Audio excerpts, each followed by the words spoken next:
Welcome to Penrose Learning, where we make understanding easy. You start with essentials.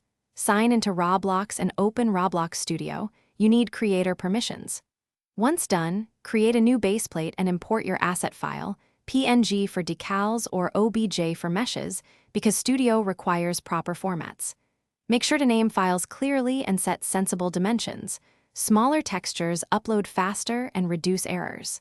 Then, select the workspace or a new model to hold your customized item and save the place locally. This begins the chain. You now import and refine.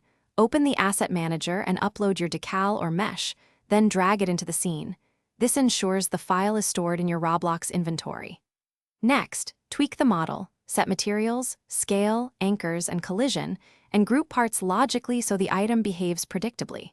Once configured, add lightweight scripts or animations if needed. Playtest in Studio's Play mode to confirm appearance and function, because testing here prevents common runtime issues when you publish.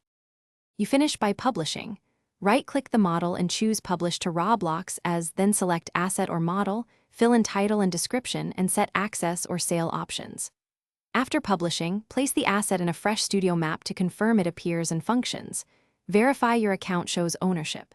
If something breaks, missing texture, bad scale, or script error, check formats and sizes, confirm APIs are allowed, then re-upload only the corrected files. This single troubleshooting step fixes most issues fast.